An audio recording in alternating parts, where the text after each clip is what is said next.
रात इस बार भी वैसी ही थी, मगर हुआ में कुछ ऐसा बोझ था जैसे किसी अनदेखे सवाल का जवाब छुपा हो।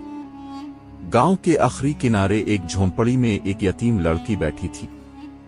उसका नाम नाहिदा जोहरा था। नाम मुश्किल था और किस्मत इससे भी ज्यादा। उम्र कम थी, मगर आंखों में वो थकन थी जो सिर्फ वक्त से पहले बड़ी हो जाने वाली रूहों में नजर आती है।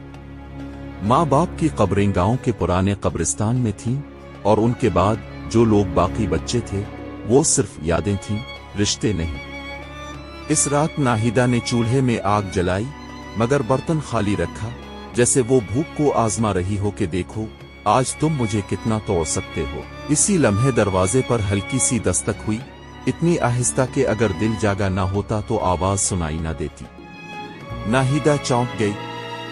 उस वक्त इस गांव में कोई मेहमान नहीं आता था। दरवाजा खोला तो एक दरवेश खड़ा था, चेहरा साए में छुपा हुआ, आंखें गहरी, जैसे कुछ जानती हूं मगर बताना ना चाहती हूं। उसने बस इतना कहा, बेटी क्या मुझे आज यहां बैठने की इजाजत है? नाहिदा ने सर हिलाया। दरवेश अंदर आया, मगर उसके कदमों की आवाज जमीन पर नहीं पड़ रही थी, जैसे वो चल नहीं रहा हो, बस मौजूद हो। दरवेश ने पानी मांगा। नाहिदा ने मटका उठाया, मगर हाथ कांप गए। पानी गिरते गिरते बचा। दरवेश ने मुस्कुराकर कहा, डर नहीं, जो देने वाला होता है इससे कुछ गिरता नहीं। ये अल्फाज नाहिदा के दिल में कहीं गहरे उतर गए।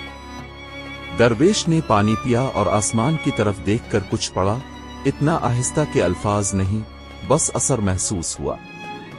जाते जाते इसने कहा, कल सूरज तुलू होगा, मगर सब कुछ रोशन नहीं होगा, खबरदार रहना।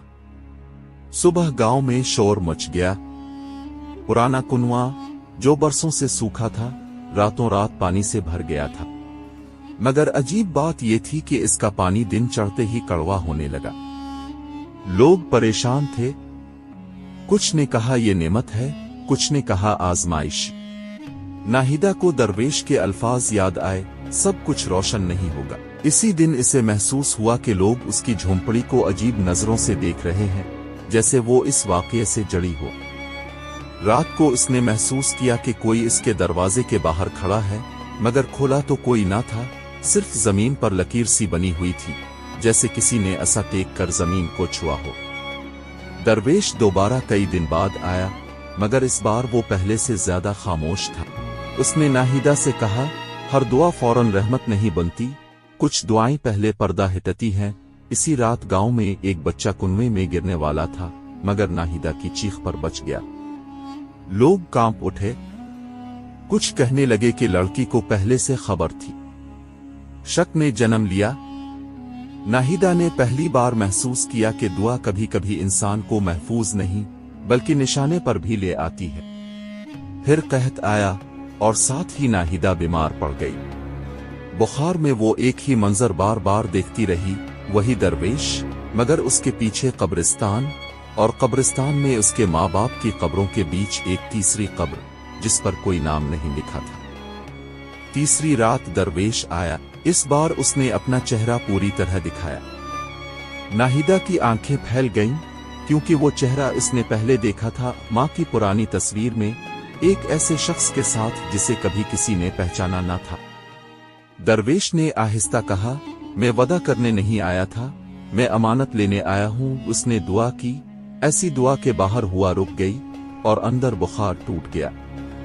सुबह बारिश हुई, कहत टल गया, मगर जब लोग नाहिदा को देखने आए तो दरवेश गायब था।